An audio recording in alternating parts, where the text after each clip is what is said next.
Trading strategy आपकी मुश्किल हो आसान हो जैसी भी हो, एंट्री लेना आपके लिए आसान होनी चाहिए। अपनी एंट्रीज के लिए जो कुछ आप डिसाइड करके रखते हैं वो इतना सिंपल रखने की कोशिश करें कि जब आप एंट्री ले रहे हो तो आपको मुश्किल पेश ना आए, क्योंकि स्ट्रेटजी आपकी जितनी भी आसान होगी, जितनी भी मुश्किल होगी, जैसी भी होगी, सबसे ज्यादा कंफ्यूजन होती है, सबसे ज्यादा मुश्किल एंट्री लेते वक्त होती है। और सबसे बड़ा प्रॉब्लम भी, सबसे बड़ा काम भी ट्रेडिंग में एंट्री लेना ही है। बहरहाल यहाँ पे हम आज 5 एंट्रीज पढ़ने जा रहे हैं, जिसमें बुलिश इनगल्फिंग है, 2 कैंडल रिजेक्शन है, मोमेंटम शिफ्ट है, इनवर्स क्लोजिंग और 2 कंफर्मेशन एट सेम जोन। मतलब आप कह लें कि ये ऐसी कंफर्मेशंस हैं जो मैं लाइव पे भी ट्रेड करता रहा हूं, जो मैंने खुद अच्छी भली प्रैक्टिस की हैं। ऐसा नहीं कि थोड़ा बहुत अच्छी भली प्रैक्टिस की है, इस पे ट्रेड किया है, लाखों डॉलर्स बनाए हैं, उसके बाद आपको बता रहा हूं। बहरहाल अब यहां पे आते हैं कि बुलिश इनगल्फिंग क्या है, और इसमें भी बुलिश इनगल्फिंग सबसे ज्यादा इंपॉर्टेंट है। मतलब जितना अच्छी आपको ट्रेड बुलिश इनगल्फिंग पे या बीरिश इनगल्फिंग पे यानी कि इनगल्फिंग पे ट्रेड देखने को मिलेगी, इतना मेरे एक्सपीरियंस के मुताबिक इतनी अच्छी ट्रेड मिलना मुश्किल होती है। बहरहाल इनगल्फिंग सिंपल सा रूल है कि एक रेड कैंडल है, नेक्स्ट कैंडल ने उसको इनगल्फ कर देना है, एक ग्रीन कैंडल है,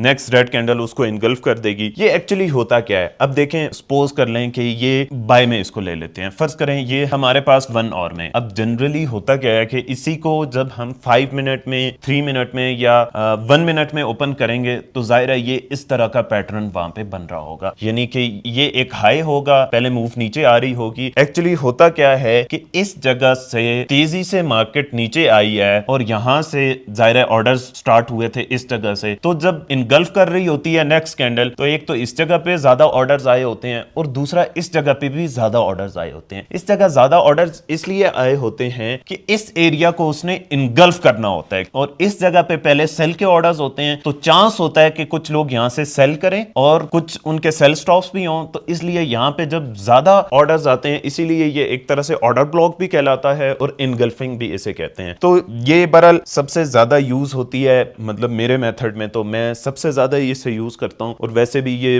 बहुत स्ट्रॉन्ग कंफर्मेशन होती है। बहरहाल इसमें क्या है कि comes after a down trend, first candle is red, second candle is green. मतलब अगर एक डाउन ट्रेंड चल रहा है इस तरह से, ये एक डाउन ट्रेंड आ रहा है, डाउन ट्रेंड में ज्यादा रेड कैंडल्स ही बनेंगी, अचानक से एक ग्रीन कैंडल बन जाती है जो पहले वाली कैंडल को इनगल्फ कर लेती है। ये हमारी होती है बाय कंफर्मेशन, जहां से हम करते हैं बाय। ये एक्चुअली हम पढ़ रहे हैं। फिर इसी तरह से आप अगर इसको बीरिश को ले लें, comes after an up trend, first candle is green, second candle is red and fully covers the first candle. मतलब उसने फर्स्ट कैंडल को हर सूरत में कवर करना है और पूरा कवर करना जरूरी है। अच्छा, उसमें शेप लाजमी नहीं है कि इस तरह से भी बने। पहली कैंडल को दूसरी ने अगर इनगल्फ कर लिया है, वो चाहे इस तरह से है, इस तरह से है, चाहे वो पूरी उसको इनगल्फ कर लिया है, नेक्स्ट कैंडल से बड़ी होनी चाहिए और ये कैंडल उसके अंदर होनी चाहिए। मतलब ये कि इस कैंडल का कुछ ना कुछ हिस्सा इसको कवर करना चाहिए, कुछ ना कुछ हिस्सा। वो 20% भी अगर है ना तो भी इनगल्फिंग होगी। ये होपफुली समझ आ गई होगी आपको बात, मैं दोबारा बता देता हूं। ये इनगल्फिंग है, ये रेड कैंडल थी, ये बाय की कैंडल है। अब बात केसेस में क्या होगा कि इस तरह से होगी मार्केट, ये इस तरह से विक बनी हुई है, यहां से मार्केट ओपन हो रही होगी और इस तरह से ऊपर जाके क्लोजिंग दे रही होगी, लेकिन कुछ ना कुछ हिस्सा, जैसे यहां पे इतना सा हिस्सा कवर होया हुआ है पहली कैंडल का, वो होना बहुत ज्यादा जरूरी है। एक्चुअली सिंपल, ये तो बहुत क्लियर बुलिश इनगल्फिंग है, इसको तो लोग समझ लेते हैं, लेकिन इस तरह की जो थोड़ी सी मुश्किल एग्जांपल्स होती हैं उन्हें नहीं समझ पा रहे होते। तो ये मैंने सिंपल करके आपको बता दिया है कि पहली कैंडल का चाहे 10-20% भी हिस्सा दूसरी कैंडल ने कवर किया ना, तो वो इनगल्फिंग कहलाएगी। बहरहाल आगे आप चलते हैं नेक्स्ट एग्जांपल पे। यहाँ पे बुलिश की इनगल्फिंग की ये वाली जो एग्जांपल मैंने सिलेक्ट की है, ये जाहिर है थोड़ा सा डिफरेंट है, ये बिल्कुल क्लियर नहीं है, और उसकी रीजन ये है कि देखें, इनगल्फिंग एक तो आपको मिल रही है, लेकिन उसे ट्रेड करने के लिए आपको थोड़ा सा डिफरेंट सिनेरियो चाहिए। एक ये देखें, एक ये सिनेरियो है, ये जिसे हम कहते हैं कि ब्रेक ऑफ स्ट्रक्चर हो गया है। ब्रेक ऑफ स्ट्रक्चर होने के बाद अब 2 किस्म की लिक्विडिटीज होती हैं। एक जिसे हम कहते हैं कि जो स्मार्ट मनी के पेंडिंग ऑर्डर्स होते हैं, स्मार्ट मनी के पेंडिंग ऑर्डर्स होते हैं, जिसे हम कहते हैं ऑर्डर ब्लॉक कह सकते हैं, फेयर वैल्यू गैप कह सकते हैं, इसी तरह से इम्बैलेंस कह सकते हैं। ये सारे वो ऑर्डर्स होते हैं जो स्मार्ट मनी के खुद अपनी की गई एग्जीक्यूशन होती है। एक और ऑर्डर्स होते हैं जिन्हें हम कहते हैं रिटेलर लिक्विडिटी। ठीक है, रिटेलर लिक्विडिटी, RL जस्ट लिख लेते हैं। इसमें इस केस में क्या होता है, ये यहाँ पे ये होता है, यानी कि स्टॉप लॉस हंटिंग होती है, यहाँ पे स्टॉप लॉस हंटिंग होती है। इसके अलावा आप कह लें कि स्वीप्स होते हैं, फेक ब्रेकआउट्स होते हैं, ऑलमोस्ट मिलती जुलती चीज़ें होती हैं। फेक ब्रेकआउट्स होते हैं, हमें इन लिक्विडिटीज़ के साथ मिला के देखना है, आया वो रिटेलर लिक्विडिटी है या स्मार्ट मनी के पेंडिंग ऑर्डर्स हैं, यानी कि ऑर्डर ब्लॉक या फेयर वैल्यू गैप हैं, उनके साथ इसको मिलाकर देखना है। अब अगर इस तरह की सिचुएशन बन रही है, ये और यहाँ पे ऑर्डर ब्लॉक बन रहा है या यहाँ पे बन रहा है, तो वो एक आप कह लें कि आप उसकी प्रोबेबिलिटी बहुत ज़्यादा हाई होगी। एक और ऑर्डर ब्लॉक होगा जो आप कह लें कि जो इस तरह से बनेगा, ये स्ट्रक्चर ब्रेक हुआ, यहाँ पे बन सकता है, यहाँ पे बन सकता है, इसकी भी प्रोबेबिलिटी हाई होगी। लेकिन इसकी थोड़ी सी इससे ज़्यादा इसलिए होगी क्योंकि यहाँ पे स्टॉप लॉस हंटिंग भी हुई है और दोबारा से ऑर्डर ब्लॉक भी हमें मिल गया है, यानी कि इनगल्फिंग भी मिल गई है। इस केस में ये थोड़ा सा इजी होगा। अब यहाँ पे क्या हुआ है, अब ये देखें, ये स्वीप भी हुई है और जब ज़ाहिर आप दूसरे टाइम फ्रेम में जाएंगे तो वहाँ पे आपको स्वीप मिल जाएगा। उसके बाद ये इनगल्फिंग हुई है। अब ये देखें कि इस कैंडल का आप अगर मेजर करें तो ऑलमोस्ट कोई 40% हिस्सा जो है वो इसने इनगल्फ किया हुआ है। किस कैंडल ने? इस कैंडल ने इस कैंडल को इनगल्फ कर दिया है। अब वो मैंने आपको बताया कि लाजमी नहीं है कि वो इस तरह की शेप हो, वो थोड़ा सा डिफरेंट भी हो सकती है। आप ये देखें, ऊपर गई है, फिर उसके बाद ऊपर जाने के बाद ये इसने ब्रेक ऑफ स्ट्रक्चर किया है, ठीक है, स्ट्रक्चर ब्रेक आप इसको कह लें, बाज़ औक़ात मार्केट स्ट्रक्चर शिफ्ट भी इसे कह सकते हैं। यहाँ पे थोड़ा सा फेयर वैल्यू गैप भी है, मार्केट आई है, यहाँ पे ऑर्डर पिक किया है और डायरेक्ट ऊपर चली गई है। तो ये कंफर्मेशन को इस तरह से यूज किया जाता है। बाज़ औक़ात आप लोग जब कहीं पर भी कंफर्मेशन यूज करना शुरू कर देते हैं तो वो थोड़ा सा मुश्किल होता है। बहरहाल अब नेक्स्ट एग्जांपल पे जाते हैं। ये थोड़ा सा मजीद क्लियर एग्जांपल है। इसमें यहाँ पे आप देखें कि बिल्कुल क्लियर ऑर्डर ब्लॉक है। मतलब आप ये देखें कि इस जगह पे ये स्ट्रक्चर ब्रेक हुआ है, स्ट्रक्चर ब्रेक होने से पहले इस जगह पे ये ऑर्डर ब्लॉक बना है, यहाँ पे अच्छा भला फेयर वैल्यू गैप भी है, मार्केट रिट्रेस होती है, रिट्रेस होने के बाद सेल। मतलब इसमें आपको लिक्विडिटी चाहिए, सबसे पहले आपने लिक्विडिटी देखनी है, इजी करके आपने इसको ट्रेड करना है। अच्छा, इसके अलावा भी आप सपोर्ट रेजिस्टेंस पे भी इसको ट्रेड कर सकते हैं। आपका कोई भी मेथड है, आप उस पे इन कंफर्मेशंस को ट्रेड कर सकते हैं और आराम से ट्रेड कर सकते हैं। इसके बाद आगे चलते हैं। ये है 2 कैंडल रिजेक्शन। ये बहुत मतलब मशहूर भी इसे मैंने ही किया और ये बहुत इजी भी है। वैसे 2 कैंडल रिजेक्शन क्या है कि आप फर्ज कर लें कि इस तरह से मार्केट मूव कर रही है यहाँ पे और काफी अरसे बाद या कुछ अरसे बाद यहाँ पे एक लेवल है और वहां पे आती है मार्केट। वो अब करीब में भी हो सकता है, दूर में भी हो सकता है। अब यहाँ पे कुछ इस तरह की कैंडल बनती है, एक कैंडल बनती है, वो लेवल पे जाती है, विक बना के ऊपर आ जाती है। नेक्स्ट एक कैंडल बनती है, वो भी उस लेवल पे जाती है, विक बना के ऊपर आ जाती है। यानी कि एक 2 मरतबा कैंडल्स में सेम कैंडल्स में रिजेक्शन हो जाती है अगर मार्केट, तो वो है 2 कैंडल रिजेक्शन। तो वहाँ से हमें कंफर्मेशन हम कंसीडर करेंगे कि मार्केट को वहाँ से ऊपर जाना चाहिए। अब यहाँ पे मैं आपको दिखाता हूँ, ये देखें, बहुत ही खूबसूरत सी एग्जांपल है। आप ये देखें कि इसमें सिंपल से काम हुआ है। एक कैंडल आई इस लेवल, मतलब ये फेयर वैल्यू गैप था, फेयर वैल्यू गैप के साथ ही नीचे ऑर्डर ब्लॉक भी था। एक कैंडल ने इसको रिजेक्ट किया, ऊपर जाके क्लोज हुई, दूसरी कैंडल ने फिर इसे रिजेक्ट किया। ऐसे केस में यहाँ से हम एंट्री लेते हैं, यहाँ पे स्टॉप लॉस रखते हैं, नेक्स्ट 1/2 3 4 जितना भी हम टेक प्रॉफिट रखना हो। सिंपल, मतलब कोई मुश्किल नहीं है, सिंपल है। जितना सिंपल आप रखेंगे उतना ज्यादा आपके लिए इजी होगा। ये एक और एग्जांपल है यहाँ पे आपके सामने। ये देखें कि यहाँ पे ये स्ट्रक्चर ब्रेक भी है, ये स्ट्रक्चर ब्रेक भी है। उसके बाद आप देखें कि ये बुलिश बीरिश इनगल्फिंग हुई है, गैप भी है, वापस आती है मार्केट। यहाँ से ये एक कैंडल रिजेक्ट हुई, ऑलमोस्ट बायर क्लोजिंग दी उसने, और दूसरी कैंडल दोबारा से रिजेक्ट हुई और ये बेहतरीन किस्म की। अब इसमें अगर आप ये कहें ना कि ये मैथ नहीं है कि बिल्कुल सेम शक्ल की कंफर्मेशंस बन रही हों या कैंडल्स बन रही हों, तो ऐसा पॉसिबल नहीं है। बहरहाल ये एक रिजेक्शन थी जिसके बाद मार्केट नीचे चली गई। अब हम आगे चलते हैं और नेक्स्ट जो कंफर्मेशन है वो हमारे पास है मोमेंटम। ये बहुत ज्यादा जरूरी है क्योंकि इसमें कंफ्यूज भी होते हैं बहुत ज्यादा लोग। अच्छा, मोमेंटम शिफ्ट सिर्फ और सिर्फ तब यूज किया जाता है जब आपने एंट्री लेनी हो। मतलब कैसे कि आप देखें कि ये है, अब यहां से आप कह लें कि ये आपने एक एंट्री लेवल बनाया है, मार्केट जब यहां पे आ जाएगी तो यहां पर आने के बाद हमने मोमेंटम शिफ्ट देखना है। वो या तो उसी टाइम फ्रेम में देखा जा सकता है या फिर स्मॉलर टाइम फ्रेम में देखा जा सकता है। तो ये दोनों टाइम फ्रेम में इसको देखा जा सकता है। आप यहां पे देखें कि एक तो इसकी ये शेप है, एक इसकी एक और शेप भी हो सकती है और वो शेप इस तरह से भी हो सकती है।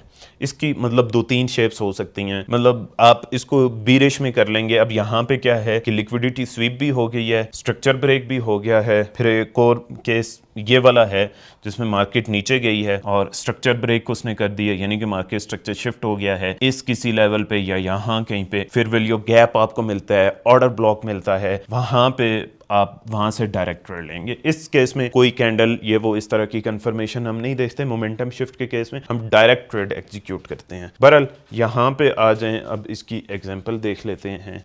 ये एक बहुत बेहतरीन एग्जांपल है इसकी, और यहाँ पे आप देखें कि ये मोमेंटम शिफ्ट हो चुका है और इसमें जो मैंने आपको बताया कि यहाँ पे होना बहुत ज़्यादा ज़रूरी नहीं है, लेकिन अगर आपको स्वीप मिल जाता है, स्वीप से मुराद क्या है कि ये है फेक ब्रेकआउट इसको कह देते हैं आसानी के लिए, फेक ब्रेकआउट।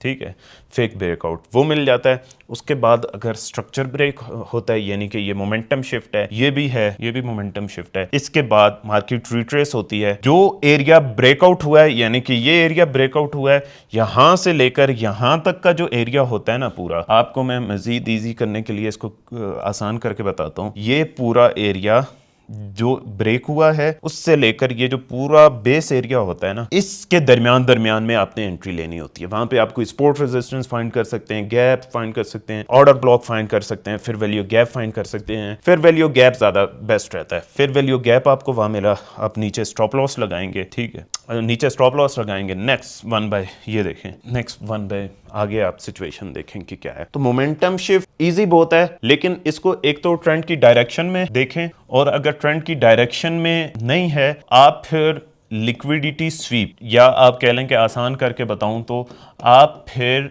फेक ब्रेकआउट लाजमी देखें कि फेक ब्रेकआउट के बाद ये बने।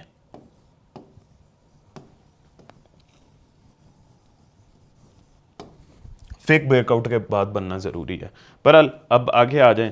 ये एक और एग्जाम्पल है आपके सामने, और एग्जाम्पल भी आप ये देखें कि ये एक जोन था।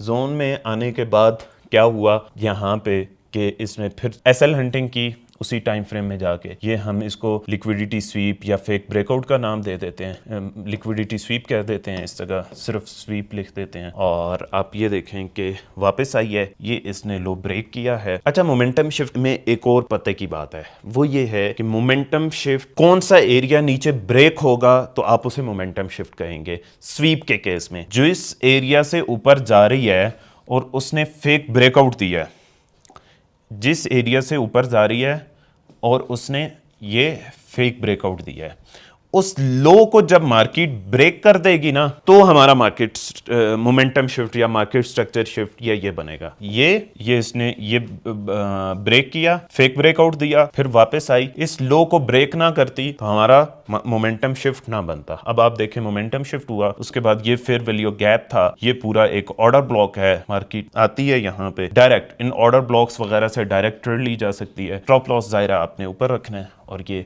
मतलब रिजल्ट आपके सामने है। बहुत ज्यादा मुश्किल नहीं है। ये दो रूल्स आपने मद्देनजर रखने हैं, सामने रखने हैं। ये जो बताया था और इसके बाद वाला, ये दो, मतलब ये एरिया, वो एरिया जो फेक ब्रेकआउट करने जाता है, वो लो या हाई, उसको जब शिफ्ट कर लेती है, ब्रेक कर देती है। बहरहाल ये है इनवर्स क्लोजिंग हमारे सामने। और इनवर्स क्लोजिंग क्या है? कोई भी एरिया है आपके पास, आप कह लें कि कोई बाय एरिया है, कुछ भी है, वहां पे आती है, या आप कह लें कि कोई भी फेक ब्रेकआउट देती है या लिक्विडिटी स्वीप करती है, तो लिक्विडिटी स्वीप करने के बाद मार्केट जब वापस उसी जोन के अंदर क्लोजिंग दे देती है, तो वहां से उस कैंडल की क्लोजिंग पे डायरेक्ट हम एंट्री लेते हैं, उसके नीचे स्टॉप लॉस रखते हैं। अच्छा, बाज़ औक़ात थोड़ा सा नीचे भी स्टॉप लॉस रख देना चाहिए। उसकी रीजन यह है कि बाज़ औक़ात दूसरी कैंडल भी जा करके फिर से स्वीप करके फेक ब्रेकआउट देकर फिर ऊपर जाती है। तो ये सिंपल सा इनवर्स क्लोजिंग है यहाँ की। इसकी आप एग्जांपल देखेंगे तो आपको और क्लियर हो जाएगा। ये इसकी एग्जांपल है। ये देखें कि ये एक एरिया था, इसको स्वीप किया इसने, यहाँ पे स्वीप करने के बाद वापस इसी जोन के अंदर क्लोजिंग दे दी। कौन सा? ये जो जोन था ऊपर वाला इसका, उसके अंदर क्लोजिंग दी। यहाँ से डायरेक्ट हम ट्रेड एग्जीक्यूट करते हैं, नीचे स्टॉप लॉस और नेक्स्ट टेक प्रॉफिट। यानी कि जिस एरिया का फेक ब्रेकआउट दिया उसी एरिया के अंदर दोबारा से क्लोजिंग होना बहुत ज़्यादा ज़रूरी है। ये एक और एग्जांपल है। अब यहाँ पे भी आप देखें कि ये एक हाई है, हाई के ऊपर भी आप यहाँ पे देख सकते हैं ये वाली जगह कि हाई के ऊपर भी कुछ ऑर्डर्स मौजूद हैं, फेयर वैल्यू गैप्स मौजूद हैं। यहाँ पे इसने एक तो ये स्वीप भी किया रिटेलर लिक्विडिटी, और दूसरा आप देखें कि स्वीप करने के बाद वापस अंदर क्लोजिंग दी। यहाँ पे सिंपली हम क्या करते हैं ऐसे केसेस में, डायरेक्ट एंट्री लेते हैं, ऊपर स्टॉप लॉस रखते हैं। यहाँ पे आप ज़रा देखें कि यहाँ पे एक और कंफर्मेशन भी बन रही है। क्या कंफर्मेशन बन रही है? वो बन रही है यहाँ पे मोमेंटम शिफ्ट। आप इसको इस तरह से कर सकते हैं, ये एरिया वापस आई मार्केट, यहाँ पे ये फेयर वैल्यू गैप है, ये ऑर्डर ब्लॉक है, यहाँ पे ये जोन बन रहा है। दो एग्जाम्पल, मतलब दो एंट्रीज आपको मिल सकती हैं या दो कंफर्मेशंस आपको मिल रही हैं यहाँ पे। बहरहाल आगे चलते हैं हम। अब यहाँ पे आता है हमारे पास 2 कंफर्मेशन। अच्छा, ये बहुत ज़बरदस्त, ये भी काम करती है। वो ये एक एरिया है आपका बाय जोन, ये अब वहाँ पर आती है मार्केट, आने के बाद एक दफ़ा कंफर्मेशन देती है, थोड़ा सा ऊपर जाती है, फिर नीचे आ जाती है। वो बाज़-औक़ात वीक कंफर्मेशन होती है, दोबारा आने के बाद फिर वहाँ पे कंफर्मेशन दे देती है। कोई बाय की इनगल्फिंग बना देगी, 2 कैंडल रिजेक्शन बना देगी, कुछ बना देगी। ये एक ज़्यादा हाई प्रोबेबिलिटी कंफर्मेशन होती है कि एक ही बाय के लेवल पे, एक ही लेवल पे 2 कंफर्मेशन, 2 कंफर्मेशंस बन जाएं, 2 कंफर्मेशंस, मतलब 2 कंफर्मेशंस बन जाए। बहरहाल 2 कंफर्मेशंस बन जाए एक ही जगह पे। तो ये बहरहाल इसकी हम एग्जांपल पे चलते हैं। यहाँ पे ये एग्जांपल है, यहाँ पे आपके सामने ये एक बाई जोन है। यहाँ पे आने के बाद एक दफ़ा रिजेक्ट हुई है और ये इनगल्फिंग भी बनी है। इसके बाद आप देख लें फिर थोड़ा सा ऊपर जाने के बाद अब ये थोड़ा सा वीक इनगल्फिंग भी है। अच्छा, लाजमी नहीं है कि पहली वीक की हो, पहली अच्छी भी हो सकती है। बाज़ औक़ात इसमें इस तरह से होता है कि पहली कंफर्मेशन पे हम नहीं ट्रेड कर पाते, वापस आती है मार्केट उसी लेवल पे, दोबारा से उसने कंफर्मेशन दी है, ये भी और ये भी। ऐसे मौके पे यहाँ से ट्रेड लेते हैं हम, नीचे दोनों के नीचे आपने स्टॉप लॉस रखना है, नेक्स्ट आपका टेक प्रॉफिट। मतलब आप कह लें कि बहुत इजी है ये, इसमें कोई मुश्किल नहीं है और ना होनी चाहिए। तो सिंपल सी ये 5 कंफर्मेशंस हैं। मैंने आपको बहुत इजी करके रूल्स भी इनके बता दिए हैं। एटलीस्ट 10 15 20 दफ़ा ये प्रैक्टिस कर लें लाइव मार्केट में, या देख लें, पुराना चार्ट ही जाकर देख लें और सेव कर लें। मेरा ख्याल है आपके लिए बहुत ईजी होगा। कमेंट में लाजमी बताइएगा और दुआओं में ज़रूर याद रखें। कोई और किसी टॉपिक पर अगर आप वीडियो बनाना चाह रहे हो, ये याद रखें कि प्रैक्टिस ही सब कुछ है। प्रैक्टिस नहीं करेंगे तो कुछ भी नहीं होगा। अल्लाह हाफिज़।